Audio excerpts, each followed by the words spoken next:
Welcome back to Borderlines, Lagos, Nigeria, wherever you are listening to in the diaspora. Apologies for the technical issues during my conversation with Dr. Kenneth Roth. We promise it won't happen again. We will do our best. Gremlins will be gremlins. That's technology for you. Right. Donald Trump. Foreign policy in the UK. Okay. Democracy in the world. There's only one person that I must discuss this with.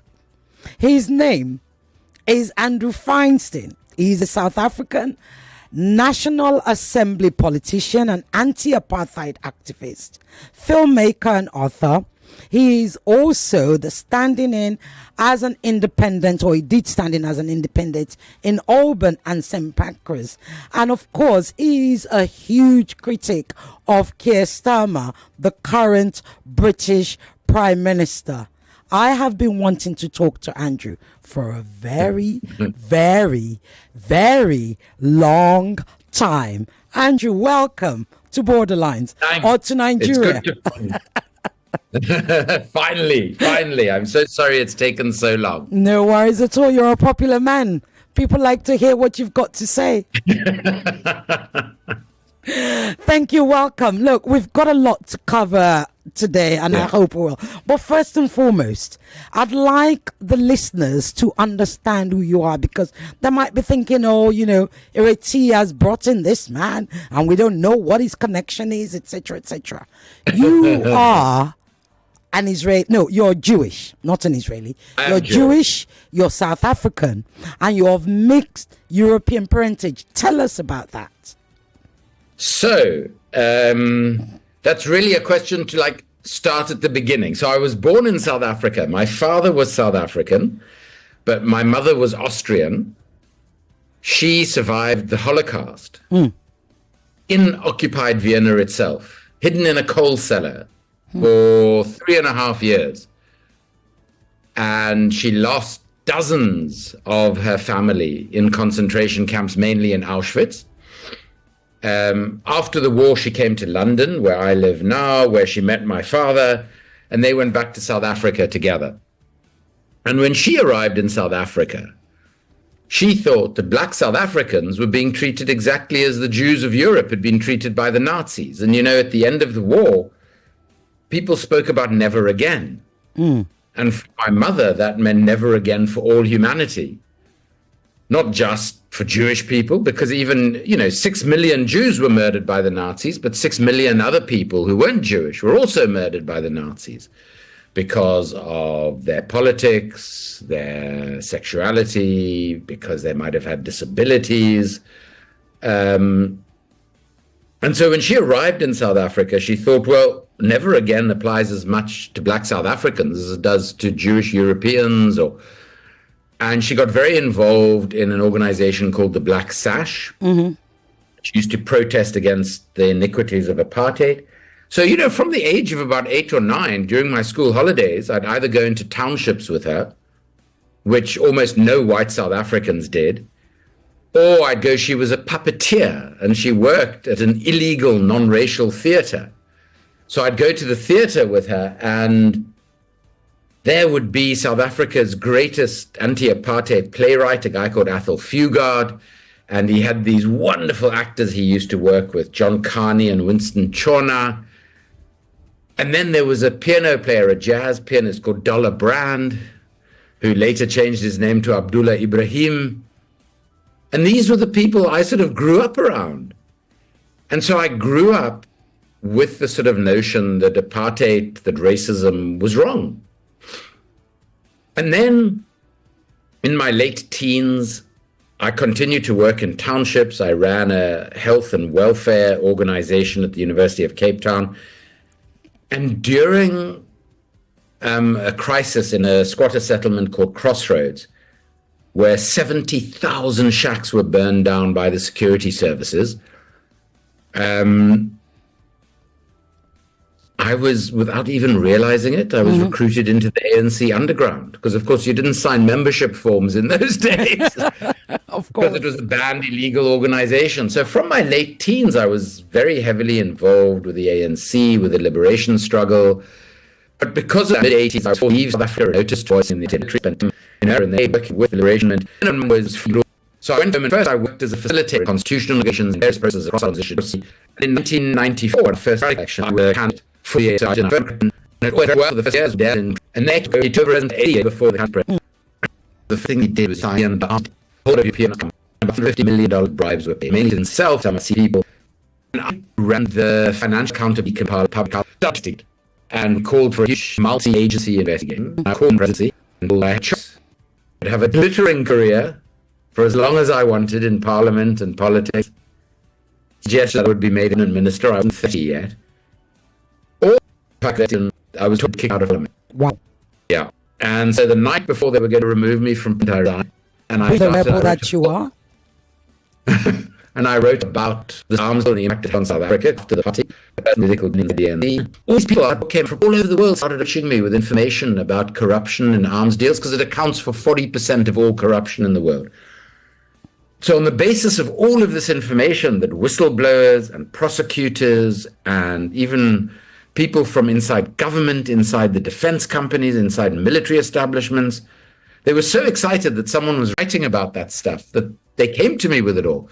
So I wrote a big book called The Shadow World, Inside the Global Arms Trade, which was turned into a feature documentary by myself and a brilliant Belgian director called Johan Grimmelprez, who, by the way, has just released a film on the assassination of Patrice Lumumba called Soundtrack to a Coup. It's absolutely brilliant. I would highly recommend it. Anyway, so Johan and I made the Shadow World film, which your listeners can see for free on YouTube at the moment. And what's it called? It's called Shadow World. Shadow World. Mm-hmm. So if you just look on YouTube for Shadow World film and you watch the 93 or 94-minute version, it's based on this 555-page book with 3,000 footnotes. Because to write on this stuff, you've got to be able to verify anything you say, anything you write about, anything you put in a film or anything you say publicly. And so I quite like that. So every time I claim something about corruption or bribery or some sort of malfeasance by someone, you can look at the evidentiary documents that I looked at. Because that's the word. We base what we on rather than our opinions. And I've since written a couple of other books, which called and the second how low comes to the world.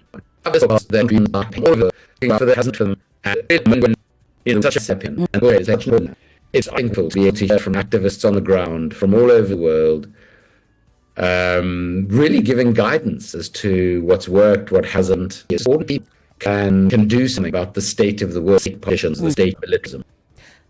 So that, in a nutshell, is my story. Yeah, good to start. I to talk to I don't know you and arms and talk with talk about that. British politics. You sell for all moving. You you were part of the Labour Party, and then you left the Labour Party soon. But I arguing with the Labour Party.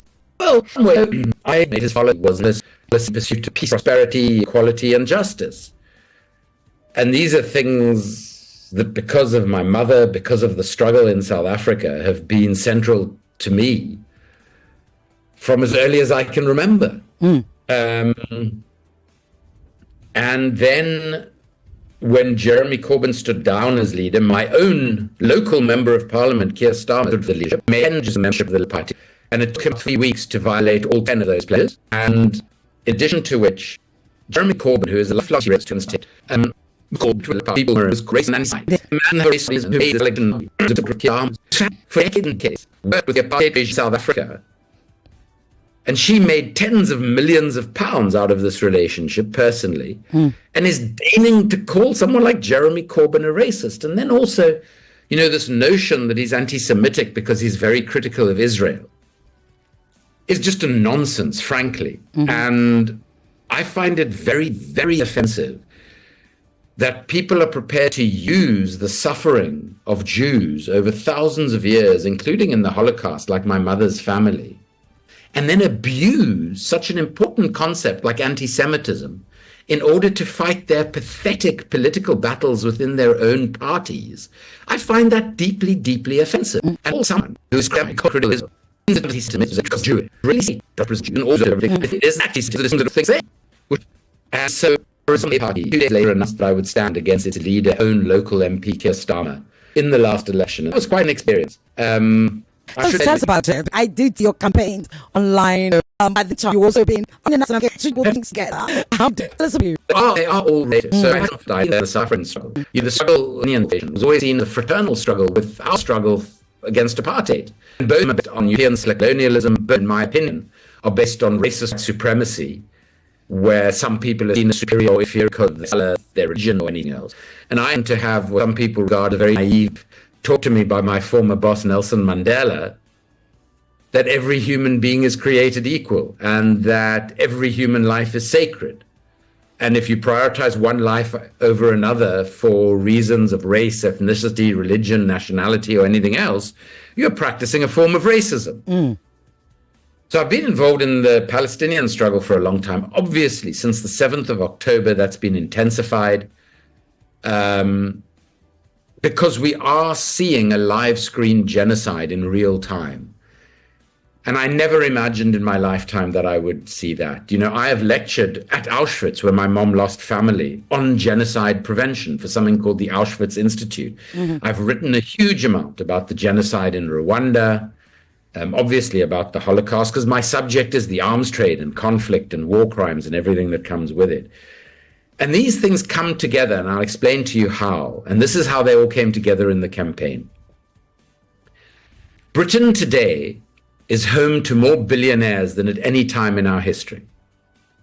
But at the same time, more families are having to use food banks to feed themselves than in the Second War. Now, these things should exist. Not a situation where some have so much, many have so little. It's just common sense. And Elon Musk's wealth yesterday, 100 billion. I've been also South Africa, who up with the privilege of, because, yes, nobody would be able to amount of money like that, where tens of millions of around the world suffering unmanageable hardships. Sudan, Yemen, Gaza, the DRC, we could go on. And it provides a basic sense of human decency. And in the UK, this country, to have an inner-city area like over 4% living poverty, our council, which is a council responsible, is good on, but if office give the host moving on street in the middle of an English winter, which I can tell you after 23 years, they get worse, not better.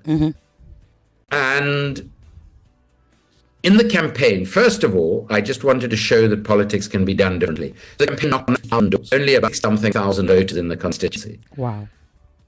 And a reaction I got constantly was, well, why are you at my door? And I would people would say, we don't know who my MP is. And he was running to be, I've never seen the case, never knocked on my door. I said, and do you think it's right? Do you think it's someone to represent you? They should be community, they with you. They should find out what your day-to-day issues are, and they should work with you to resolve them.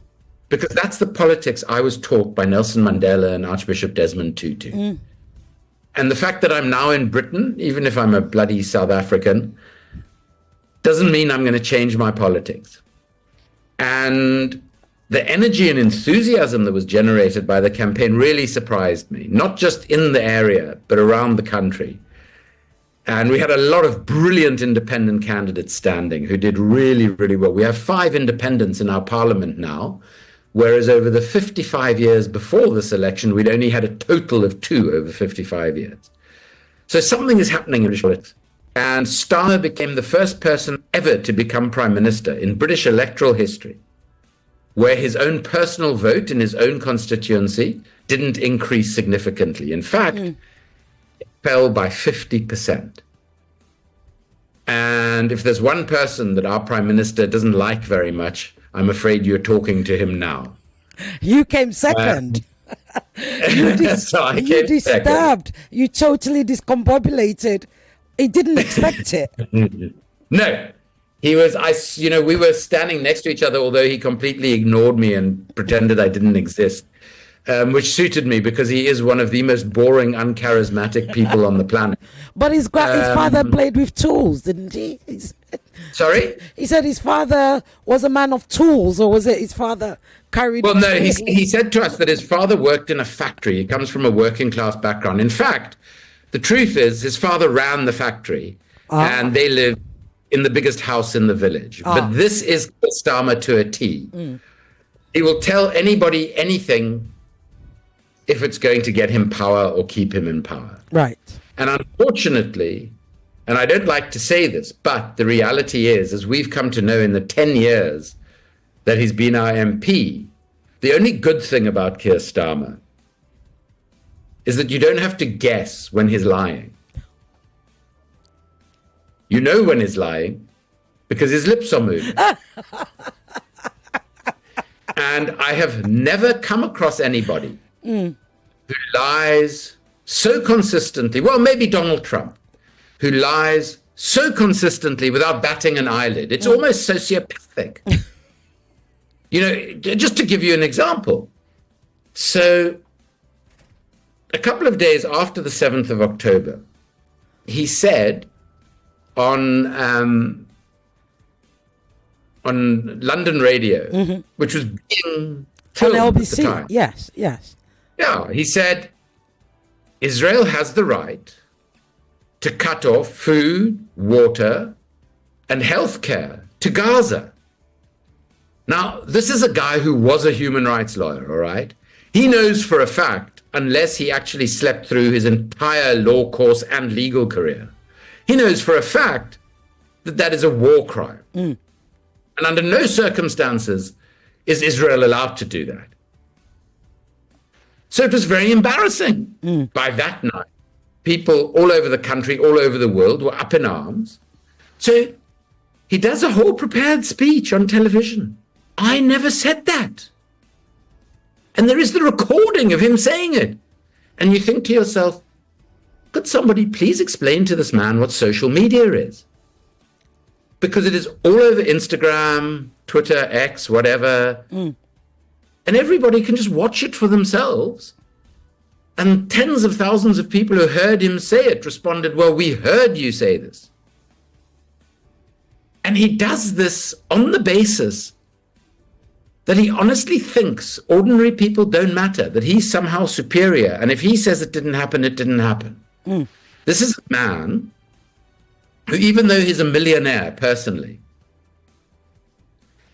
he gets donors to buy his glasses frames, his clothing, to pay for his family holidays, to, when his son needed some peace and quiet to study for his exams, some donor rented a flat for his son. And he thinks this is all fine and normal. And we say, no, actually it's not, because you are effectively in debt to your donors. And that's why we say, you don't represent any of us. You represent your billionaire donors and the corporations who've given you lots of money. So days before the election, the Labour Party was given over £4 million by a private equity cum venture capital house that is invested primarily in fossil fuels and arms companies. And Keir Starmer claimed during the election campaign they're going to introduce a revolutionary new green economic plan. Oh, can you hear me? He never going to. So as soon as he's elected, he starts doing all these things that are the exact opposite of what he'd said during the election campaign he's going to do. So this man, after 70 days in government, the popularity of his government had fallen below 30%. Now, that's regarded as the sort of benchmark of when a government's time in office is coming to an end. Took him 70 days.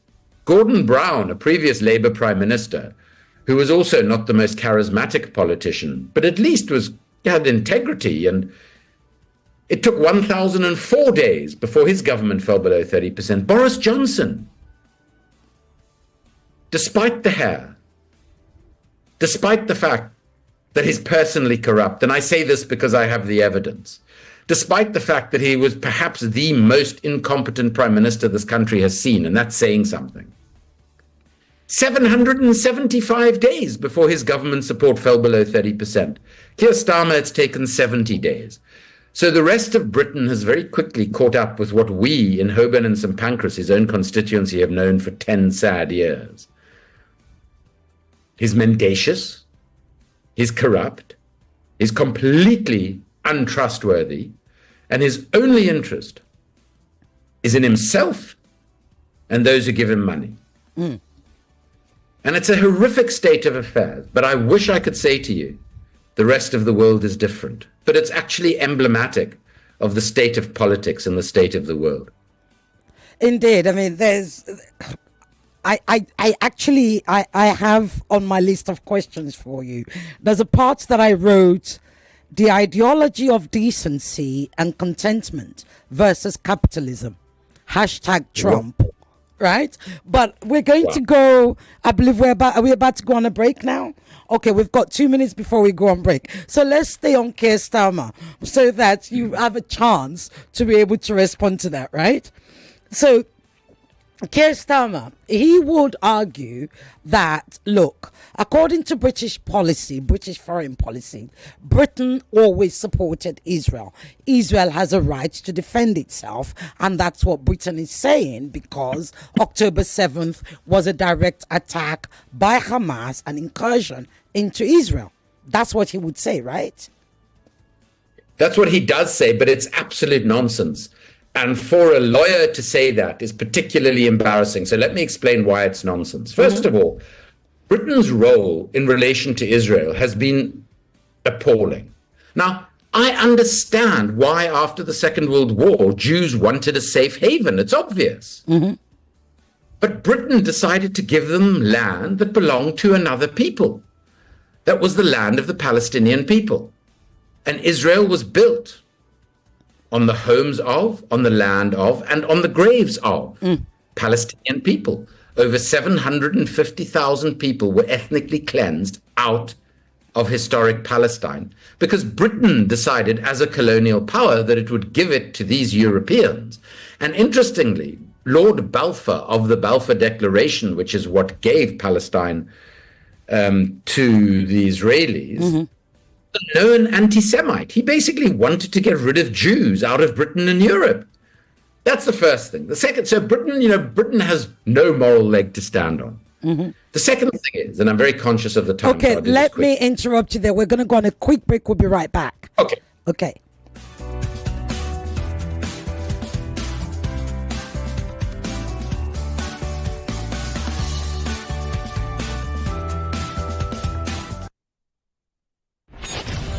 Above and beyond borders. It's Borderline with Ireti Bakare-Yusuf. Be part of the discussion. It's Borderline on 99.3 Nigeria Info. Above and beyond borders. It's Borderline with Ireti Bakare-Yusuf. It's the season to love. It's the season to share and the season to give. Your number one station for talk, 99.3 Nigeria Info. Wishing you a Merry Christmas. From all of us here at 99.3 Nigeria Info, have a Merry, Merry Christmas.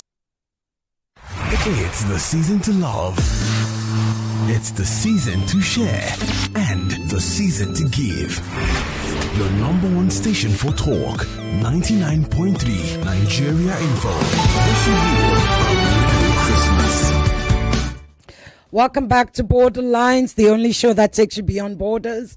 Yes, you've been listening to the unapologetic Keir Starmer's worst friend, to put it nicely, his biggest critic, Andrew Feinstein. Andrew, let me allow you to finish what you're saying, and then I will come to that ideology that I wanted to talk to you about.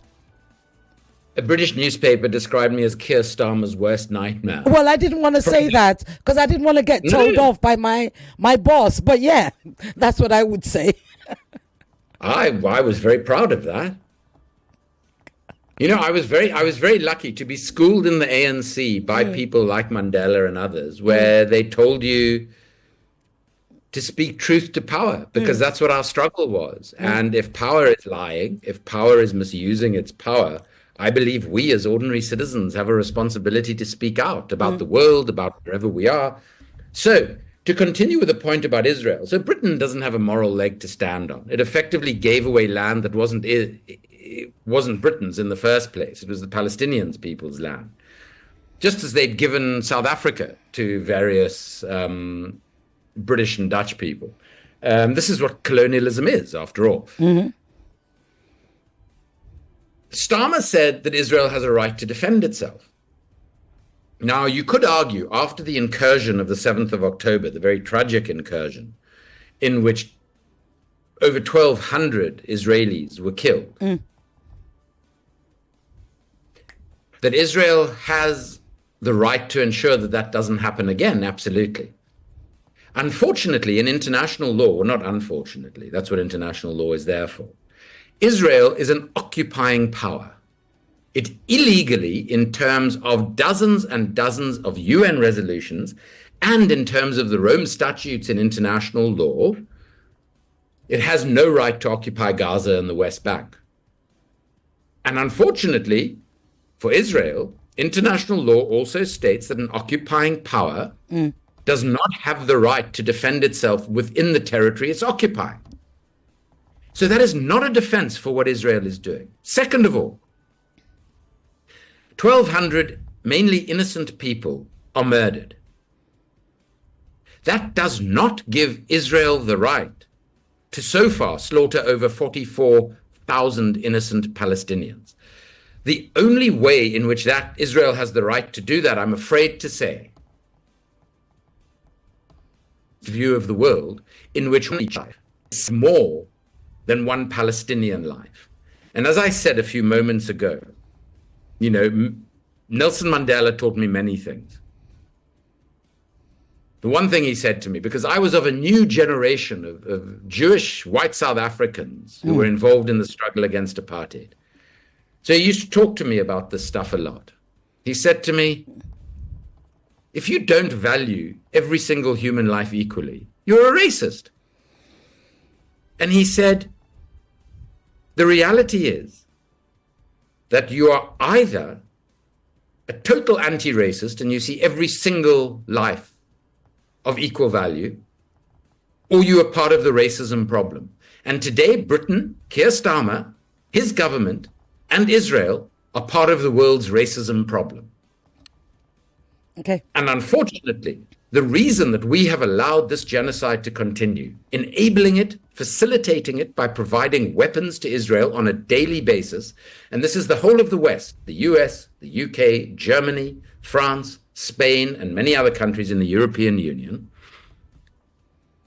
is on the basis of racism. How can we look on and see babies, children, not even teenagers yet, being slaughtered every day, and the next day we stand up in Parliament and say, there's no genocide going on. We are continuing to send weapons that are murdering people.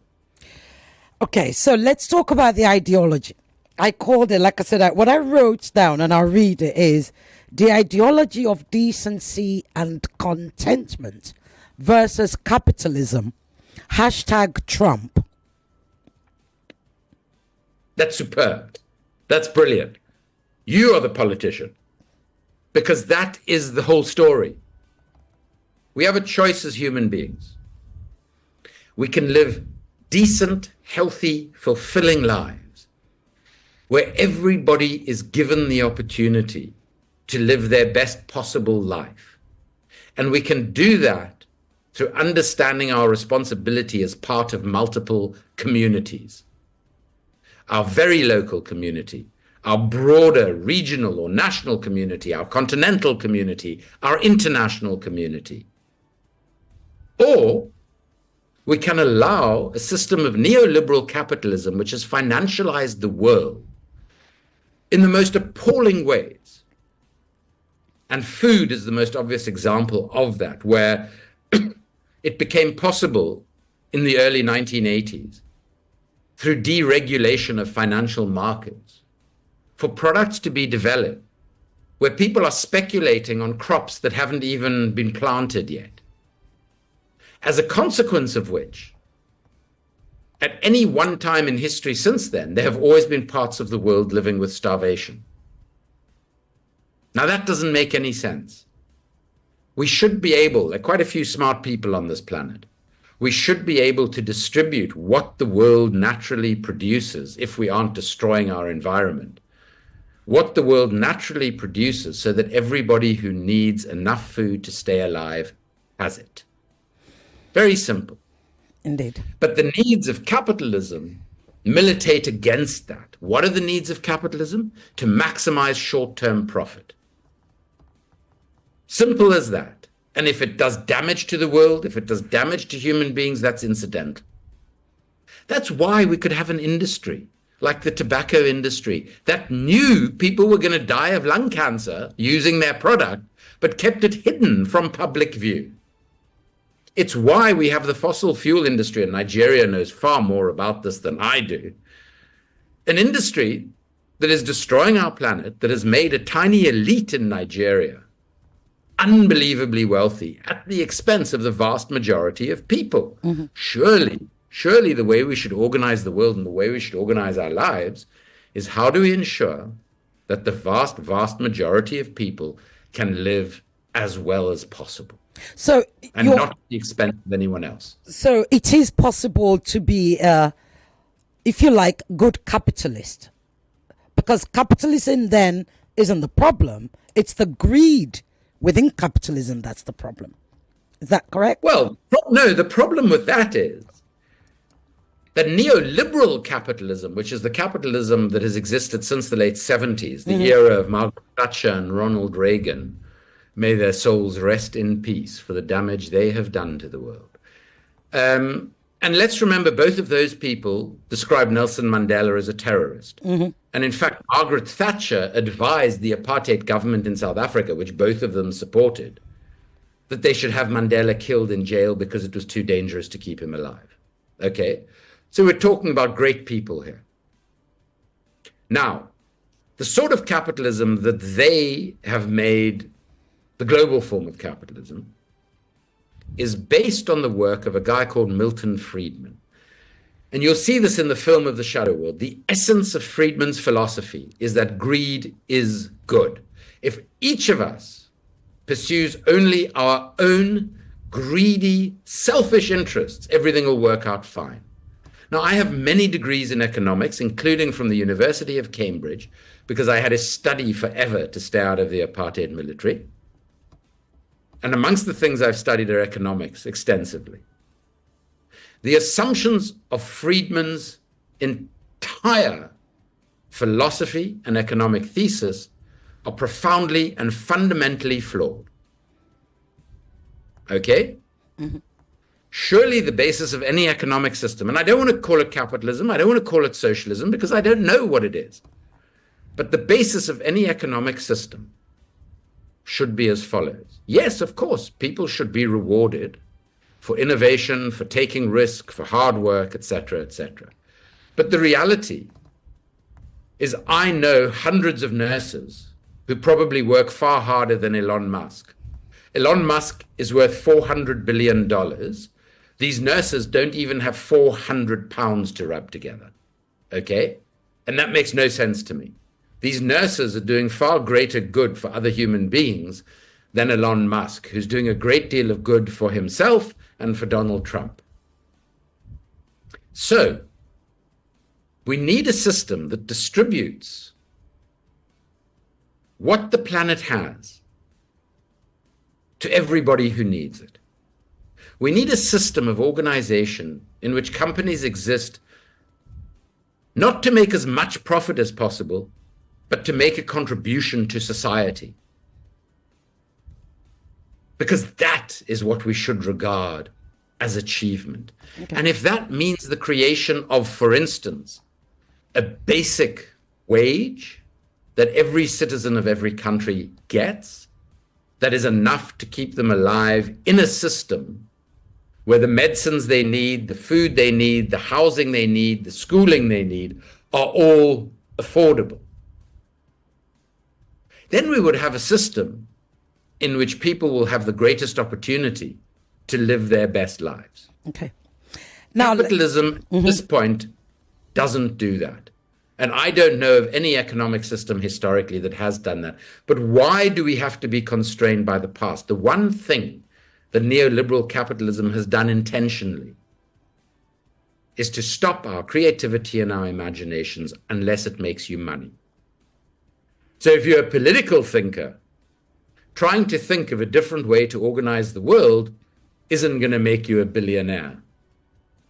But I think we have, and what gives me great hope, because I'm older, obviously, what gives me great hope is that I work with a huge amount of young people around the world, regardless of the level of their education. There are so many unbelievably smart people in the world. And the majority of them realize that my generation, I'm 60 years old, that my generation has messed up big time, is palpable. And they're not going along with the nonsense that is spewed in our media and by our politicians about this is the only way we can live. And we have to spend huge percentages of the money that comes from the public on wars around the world that are killing other people, rather than on our health services, rather than on addressing climate change, on global health pandemics, etc., etc. And I have great faith that future generations will figure that out. Let's talk about the arms trade and corruption. Really interesting. Of course, I mean, look, I have a question here. Let me even start with this question. It's a question from one of my listeners. Good evening, Silge, and your special guest. My name is Mauton from Ikoyi. What is your guest take on Rheinmetall Denel Munitions, the German company currently supplying the Israeli apartheid regime with arms for genocide in Gaza from its factory in South Africa? The company also collaborated with South African apartheid regime, and a group of survivors actually sued them in 2010. Why is the company still operating in South Africa? Are they still operating? Are you aware of such a company? Of course. So this company, the Denel part of it, was established by the apartheid state in South Africa. It was the state munitions company. Rheinmetall, the German company that I've written so much about their corruption and ineptitude, they bought into Denel because Germany once, not anymore, but it once had quite strict arms export control laws. Doesn't apply them. No one applies them in the world anymore. If we can sell to Saudi Arabia while it's bombing Yemen and to Israel while it's slaughtering Palestinians, then we have no international rule of law and we have no arms export controls. That's the reality of it. But in the day when Germany did, Rheinmetall bought into Denel Munitions specifically so it could export equipment to places like Saudi Arabia and Israel through South Africa. And it's pitiful that the South African state has allowed that to happen, but it has. Now, you need to understand, and it's an absolutely brilliant question. The company shouldn't exist. We should simply have very basic laws in the world that if a company does something that immiserates humanity, it should simply not have a license to operate. And this is not difficult to ascertain. So a company like Rheinmetall, the industry in which it operates, is responsible for 40% of all corruption in the world. Now, some people might think that corruption is an innocent crime. My feeling is that the majority of people in Nigeria and across much of the world probably disagree with that. Corruption has consequences.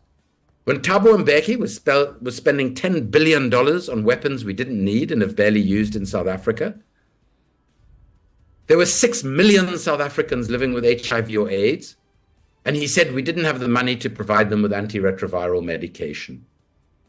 That policy choice, according to Harvard University, cost 335,000 lives, conservatively estimated over the next 5 years, and resulted in 32,000 babies a year being born HIV positive because we couldn't afford mother-to-child transmission treatment, because we were buying jet fighters from Tony Blair and BAE Systems in Britain that we've never used because we don't need them. Wow. The global arms trade. I'm going to have to interrupt you, or rush you because we're running out of time. The lines, they've already started calling. There's so many questions for you. Sure. But let me just quickly say, go ahead. The global arms trade, is a brilliant way of turning public money, tax money, into private profits. And it does this through these defense companies. And whenever these defense companies get a huge deal, the bribes on the deal, some of those bribes come back to the selling country, like Britain or South Africa or wherever it is, go into the main political parties in government in those countries, and go to the individuals, the politicians in those countries. My book, The Shadow World, and the film that's available on YouTube for free, you can see dozens of examples of that. That's what it does. That's its purpose. But to be able to do that, we've got to have conflict. So we can always be increasing our defense budgets. So it's a vicious circle. Now, I'm not saying the world is this wonderful place where there's no need for weapons. I'm not a pacifist. But the reality is we create these conflictual crises so that every year our defense budgets can go up by another £3 billion as Britain's just has. Let me just answer this call. Hello?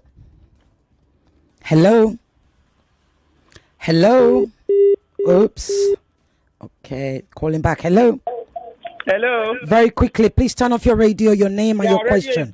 One question. My name is Peter Monse from Shomolu. Go ahead.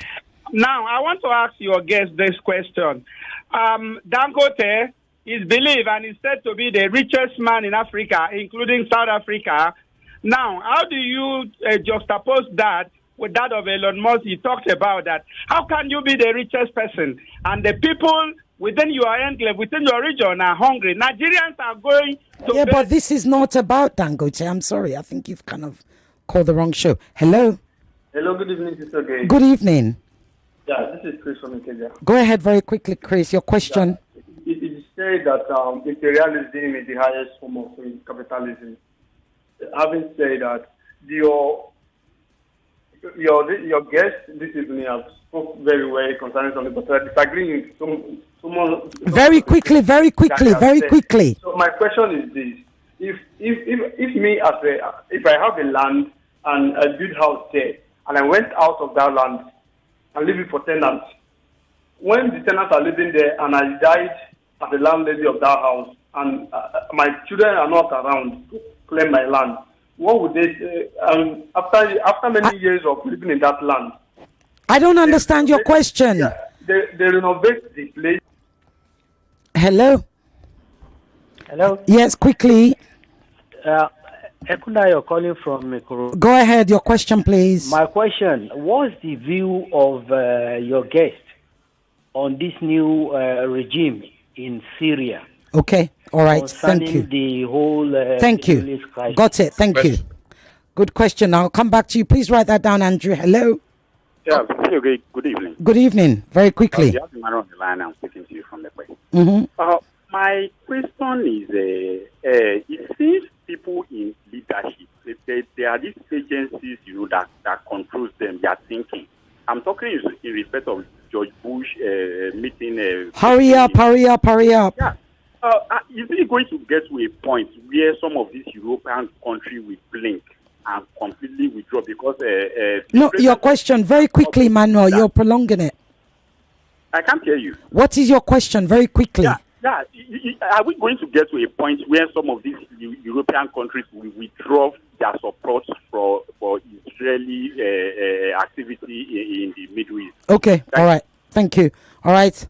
I'm just going to answer the last one. Hello? Okay. Right. Well, Andrew, I'm only going to... Okay. Let me answer this. Hello? Hello. You don't have much time, Andrew. You're going to be fast. Hello? Very quickly. My name is Sam. Your guys said that Israelis were Europeans. Were they not Israelis before they become European?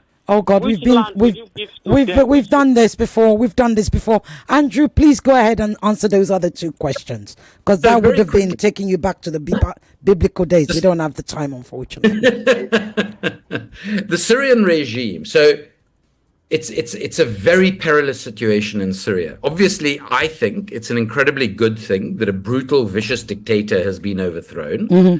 What concerns me is that the people who've overthrown him are exactly the people that the United States and the West was supposedly involved in a war on terror against for decades and decades. And now suddenly they're seen as the good guys. But Israel doesn't seem to mind who's in power in Syria. They just want to bomb the hell out of them anyway and take control of the Golan Heights, which they have occupied illegally, and go beyond that. So I'm really concerned about the situation in Syria. I'm glad that the Assad regime is over. I'm glad that thousands and thousands of political prisoners who weren't murdered have been freed. Mm-hmm. But I'm very worried about what comes next, because I think the various groups that claim to be trying to form the government have some very, very, very dangerous elements in them. And Israel is using the instability in Syria to effectively try and create a greater Israel by occupying further Syrian land. So I'm very worried about the situation there. Then in terms of Israeli support, you know, the extraordinary thing is, if you look at European countries, the majority of citizens in the United States, in Britain, in Western Europe, are totally opposed to their government's continuing support and sale of weapons to Israel. But it's as though we, the electorate, the citizens, the taxpayers of these countries, doesn't matter. Because our governments, for a variety of reasons, to do with massive lobbying by Israel and Saudi Arabia, who are the two biggest lobbies in the world, by this weird sort of psychology that we owe Israel something because of the Holocaust, whereas in fact Israel has created a lot of its own problems. And because, you know, Jews were a victim during the Holocaust, which of course we were, doesn't mean we can now be the perpetrators of a genocide. Doesn't give us the right or the permission against another people to do that. But unfortunately, because of the hold that Israel has over our politics, because 30 seconds. What dominates politics at the moment is a horrible ethno-nationalism that we see amongst anti-Semites like Narendra Modi, the Indian Prime Minister, like Viktor Orban, the Hungarian Prime Minister, known anti-Semites who are huge friends of Israel's. I mean, this is the madness of the moment, because they're ethno-nationalists and because for them, Israel is the poster child of ethno-nationalism. So our governments have decided, or our politicians have decided, that it's too dangerous politically not to support Israel. So we are supporting whatever Israel will do, and there are no red lines. Israel could exterminate the entire population of Gaza and the West Bank, and our governments will continue to be complicit in it, and they will continue to profit from it. And so the only thing that we can do is we can say our governments are illegitimate, and we can demand as citizens that our governments no longer represent us. We don't want our tax dollars or pounds or euros used in the way they're using them. And we can contest, we can demand elections, and we can contest those elections against our governing party. Okay, you can call now. I'm going to try and fit you in. That's why I said 30 seconds. You all thought I said the show was over. We've got a couple of minutes. I want you to put more questions to Andrew very quickly, and they're calling already. Hello. Hello, Tusioge. How are you doing? Very well, thank you. Thank you, Tusioge, here. Quickly, he has criticized Tony Blair. Obviously, he's criticizing his scammer right now. And now he has co-authored the book with Jeremy Corbyn. What is the difference between Jeremy Corbyn and the two other people? Okay. The fact that they are from the same Labour Party, but Jeremy Corbyn never became the Prime Minister. Okay. So what is the difference between Jeremy Corbyn, and I know you're probably going to say what? Jeremy Corbyn, Keir Starmer, and Blair. That was the question. I'll come back to you. Sorry? Tony Blair. Oh, okay. Hello? Hello? This is Romeo from Isolo. Romeo, very quickly. Yeah, my question quickly is, what is his thoughts about Rwanda, and this as the way they use Rwanda, the standards for women in government, when that's not really the case, as in the hypocrisy in Rwanda? Thank you. Good question. Thank you very much. Hello? Okay. Are you there? Right. Okay. You have two questions. I'm going to give you 2 minutes, Andrew. Right? The lines are going. Go on. 15 seconds to say I love doing these sorts of shows with an African audience because it's always much more interesting than doing it in European countries. And I get asked much more precise, good questions, and by yourself. So very quickly. So the difference between Jeremy Corbyn and Keir Starmer and Tony Blair is that Jeremy Corbyn would describe himself as a socialist and an internationalist. Keir Starmer and Tony Blair, I mean, Margaret Thatcher was asked what her greatest political achievement was. She said Tony Blair, because he turned the Conservative Party, he turned the Labour Party into a neoliberal warmongering party. In other words, so it was no different to the Conservative Party, so it didn't matter who was in office. Jeremy Corbyn upset that because he said, the day that I come into office, we will suspend all British arms sales to all non-democratic regimes. So that would have included Saudi Arabia, it would have included Israel, etc., etc. And the defense companies and all of those who benefit from them went wild, to the extent that the British Army was using pictures of Jeremy Corbyn's face for target practice. And one general in the British Army said, if Jeremy Corbyn came to power, we might actually need a coup to remove him from power. And this is supposed to be a democracy. So Starmer and Blair basically will do the bidding of large corporations and billionaire donors, whereas Jeremy Corbyn cannot be bought. You know, you might have a lot of issues with all sorts of things about Jeremy Corbyn, but the one thing you can say about him, he is the politician in British history who has taken the least expenses as an MP of any MP in this country's history. Because he lives a very humble life and he's a very humble guy. Okay, whereas second question. For power and money. Rwanda, very good question. So Rwanda, which itself came out of tragedy and genocide, the current form. The current government, I have to tell you, I find terrifying. I mean, the current president, who I've met, who I honestly found terrifying just sitting across a table from him. Paul Kagame. Has his opponents assassinated all over the world, including in South Africa, where a friend of mine, Michaela Wrong, has written a brilliant book about an assassination of one of his former close friends in South Africa. Kagame's government isn't democratic. It's run as a dictatorship, in my opinion. It's also deeply corrupt. So to say that there are a lot of women in government in Rwanda is fine, because Paul Kagame decides I could be a brutal, murderous dictator. I can be as corrupt as hell, but I have some women in government, so that makes it fine. What we want in government is women who are there to actually get rid of brutal, murderous, corrupt dictators. And unfortunately, there's not the space for that to happen in Rwanda at the moment. Okay, how long have I got? 30 seconds or a minute? 30 seconds. Ooh, and I had a question here from Taiwo Ejigbo. If you can do it in 10. I'm not going to ask the first part of his question. The second part of his question, why is it too difficult for Hamas to release the hostages and end the war? 10 seconds. Okay, very simple. Yeah. So Hamas would love to release the hostages and end the war, but then all of the Palestinian hostages held by Israel for 76 years also have to be released, and they number in the tens of thousands, many of whom are children. So I believe that all hostages should be released, as do Hamas, and that would go a long way to resolving the dispute between Palestine and Israel at the moment. Excellent. Andrew, it's not going to take too long to get you back, is it? You've got to come back. Absolutely not. Right? Get hold of me in the new year and let's do this again. Excellent. You expect the invitation very soon. Thank you so much. Not at all. Thank you for the invitation. Lovely talking to you. Lovely talking to you. Have a wonderful weekend. And you. Bye. Bye-bye.